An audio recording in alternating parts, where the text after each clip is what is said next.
Hi there, my name's Chris Solarski and I'm an artist game designer based in Zurich in Switzerland. And my specialization is bringing a sense of classical art and craft to the game design process. Let's start with talking about how you actually got into gaming. I started off, I studied computer animation, and then I was very lucky to get a job for Sony Computer Entertainment in London, where I worked as a junior artist on a football game and then a character artist designing 3D models. And it was a super exciting opportunity for me. Working for Sony was like a dream come true, but after a year and then eventually 2 years, I realized I was not really doing the job that I ultimately would like to do, and that was to be a concept artist. So the person who actually gets to define the artistic vision rather than the person that I was, who was sort of taking other people's ideas and just turning them into 3D models and texturing them. And so I quit my job and I started studying classical art, which was for me an important foundation that I needed to become that concept artist or the artist that I wanted to be. And so that included, for me in particular, studying oil painting and figurative art and portraiture. And I got so excited by that that I thought I would become a portrait artist. So the gaming lost its interest because it's such a high level of artistic skill that you need to be an accomplished portrait painter.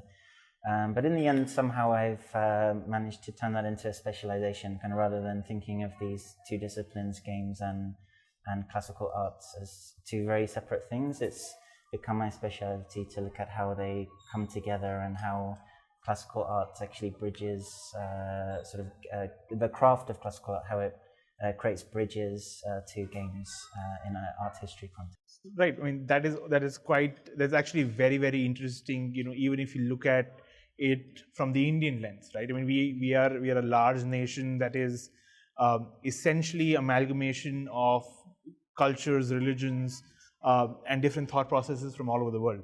How does the research that you've done and the kind of the conceptualization you've done kind of work with the Asian and the Indian markets? Yes, yeah. So it's that's sort of the tackles, or the question sort of deals with something that I found was very exciting that I discovered a few months ago, was because my work deals with particularly Renaissance art techniques. So they're very Western centric, or they seem to be, composition and shape language in particular.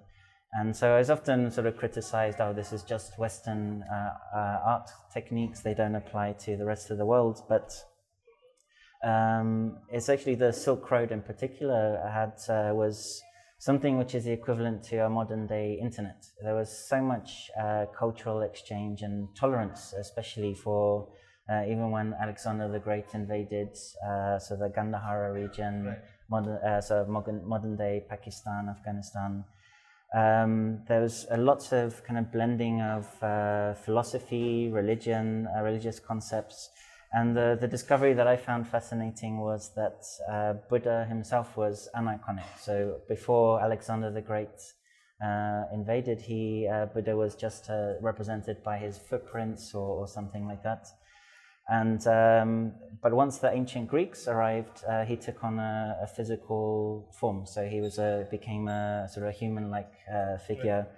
And where this connects to games is because the statues that we see of Buddha use shape language to help you to meditate. And so the poses that Buddha has, like a triangular pose for stability, or his very vertical standing pose, compared to Buddha's protector, who's always very kind of asymmetrical and angular.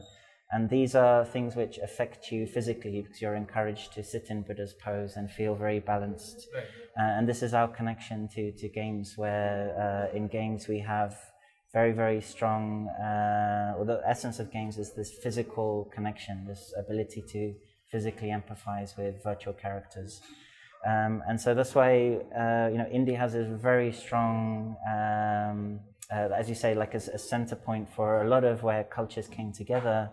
And we can see evidence that things which seem to have originated in Western culture actually still very much understandable here, and we can use those or the Indian developers can actually call on that heritage and understand games in a more historic context, like interactivity and physical empathy and shape language. Right. So you actually did a talk earlier this morning, and it was absolutely sold out and overflowing. So I'll tell you what. Let's try and see. Since your talk was that popular, let's try and see if we can consolidate your 40-minute talk into something that can perhaps be understood. Shorter. Yeah, so in summary, the kind of catchy tone that I use is that it's sort of if Leonardo da Vinci was to make a video game, what techniques would he use? And so I look at this techniques of composition and shape language and see how interactivity changes those concepts. And using this idea of tactile sensations and embodiment and physical empathy, as I mentioned, to do with Buddha's poses. What I highlight is that these are what is the essence of games. And an example that I use is, I usually ask people, if you were to identify yourself with a circle, a square, or a triangle, which shape would you choose? And it's a very difficult thing for people to ask. It's sort of feels very subjective and it's hard to articulate.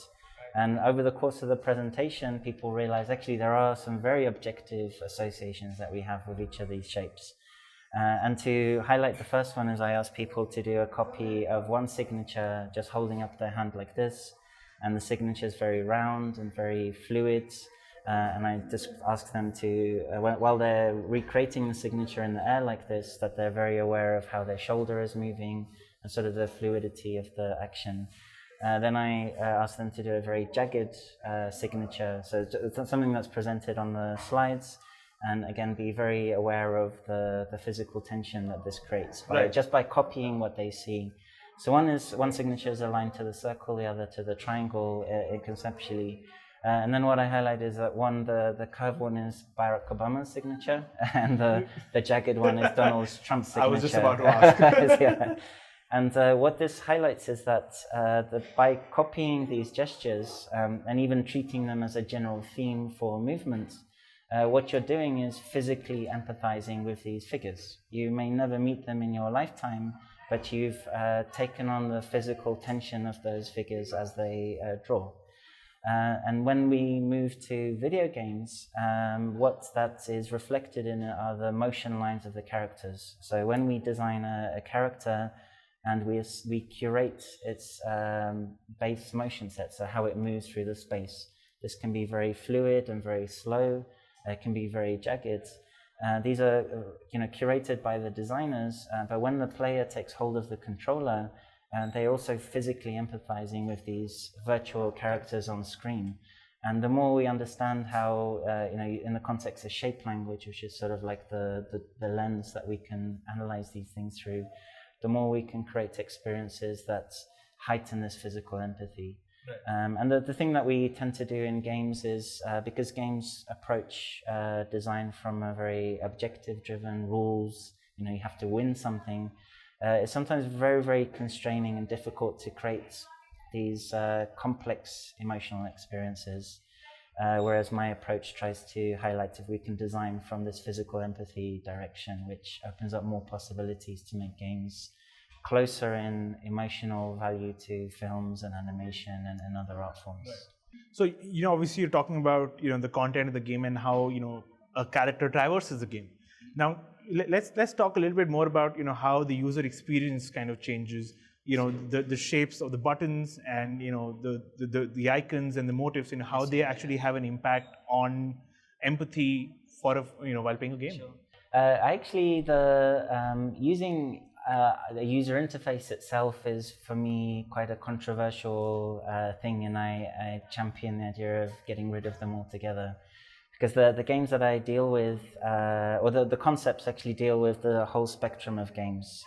On one end, we have very formal games, which are these objective-driven ones. So, chess is one where the rules are very clear. Everything has to be very understood throughout by both players, so they have an opportunity to strategize and know how close they're getting to the goal. Mario is also a formal game. You have a clear objective, so the rules are very clear, and the user interface lets you know how well you're doing. Right. Whenever you touch an enemy, there's a very dramatic feedback to say you've done a wrong thing. You're not getting closer to your objective. It's very handheld sort of experience. Whereas the kind of experiences that I try to promote are ones where there is no user interface, and the experience happens in the environment, and the emotions that you feel towards characters, you have to perceive yourself through what you see, just like you would in a film or an animation. And the idea is that, I've even given this a term, it's sort of the unreliable game master. So in film you have the unreliable narrator, so someone who's narrating the movie, but you feel that they're sort of not giving you the whole truth, and you give this sense of ambiguity, which is a very powerful way of storytelling. In games, we have this sense of the reliable game master. That's the traditional approach, where you're told exactly whether you're doing well or not.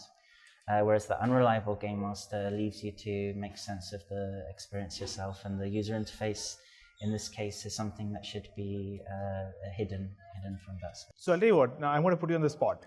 Now that you talked about how controversial your work on getting rid of user interface in games is, let's perhaps, I'm going to let you talk about one game in particular, any game that you would choose, popular franchise perhaps, that would perhaps be a little better served if they got rid of the user interface altogether.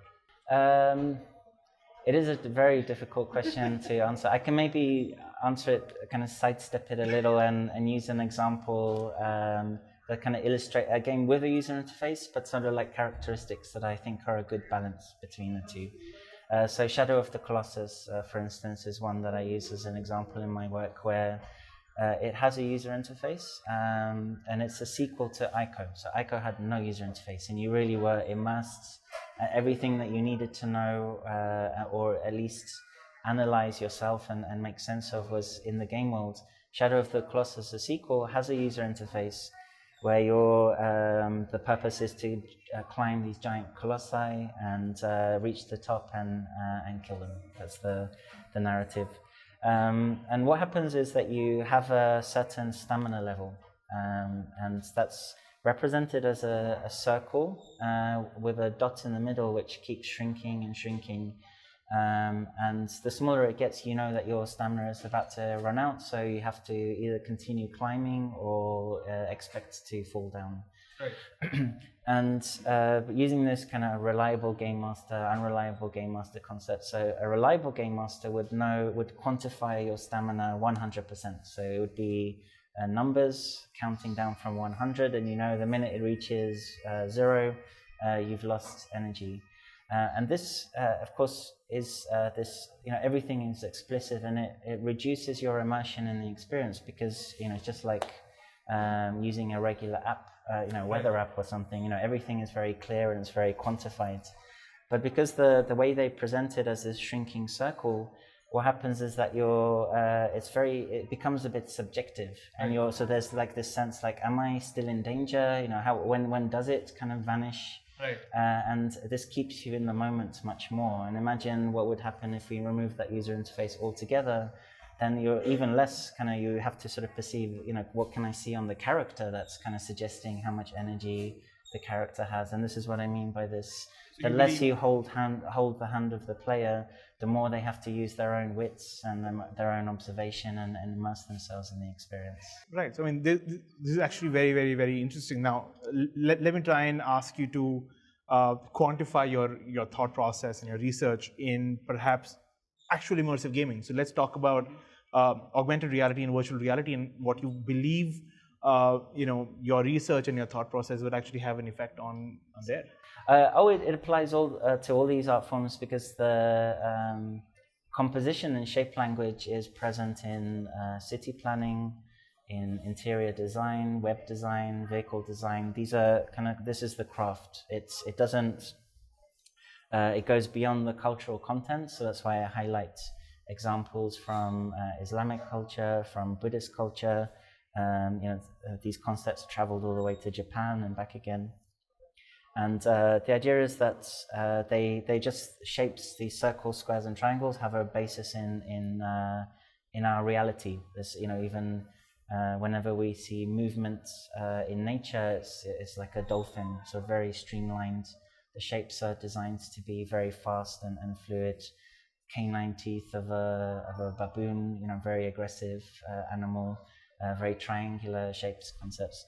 And so these are like a basis that we can apply to all art forms, all cultures. We all understand those.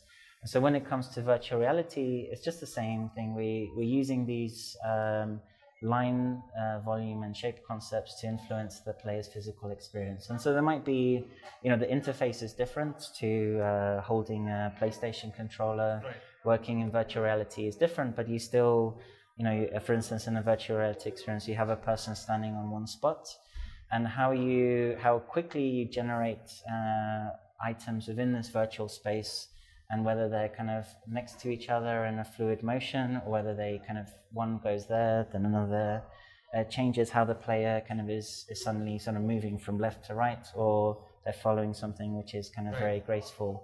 And so you're in a very dramatic way influencing the physical experience. They don't even have to move. They can just kind of rotate on the spot and look around. You can even make them kind of crouch down and lean if there's something that they have to go under. And this is what I highlight the most, I think is the most exciting thing. I even finish in my presentation with a little Charlie Brown comic book sketch, and Charlie Brown is saying that when he's feeling depressed, he always stands like this, very kind of hunched. And the worst thing you can do when you're feeling depressed is stand up straight, and feel very heroic, because the minute you stand like this, you start to feel better. So don't do that if you want to enjoy depression. Just stand like this. And the idea is this is exactly what games can do. We can really affect the physical gestures and the poses of people, especially with virtual reality, because then the interface can affect the whole body, not just the thumbs and the shoulders. Right. And we can, physically make people physically empathize with virtual characters, or even just focus on the player themselves to affect them as an actor being directed in a way. But that physical pose, like Charlie Brown was saying, has a huge effect on how you feel. Just like Buddha sitting in one pose with his back straight, stable, also has a physical effect on anyone meditating in that pose. So firstly, thanks a lot to the IGDC team for welcoming here, Pro Helvetia, who's kindly supported me in coming to India this time around. As a message to artists, game designers, game artists wishing to get into the games industry, or those working already as professionals, I think I always say the most important thing that we can do in terms of training is to see ourselves as craftspeople first. The idea is that we learn the classical techniques which are applicable to every artistic discipline, every design discipline. Pixar uses these techniques in their films because they're designed to speak to audiences of all ages, all cultures. And then once we've kind of achieved a very proficient level of craftsmanship, then the idea is that you tag on, I'm a game design craftsperson, I'm a virtual reality craftsperson. And in a way, this is focusing on craft even brings us closer to this concept of the Renaissance artist. So, Leonardo da Vinci was a poet, a sculptor, a painter, an architect. And it's because these artists were trained in craft. They had this common base knowledge which allowed them to be fluent in all these design disciplines. So be craftspeople first.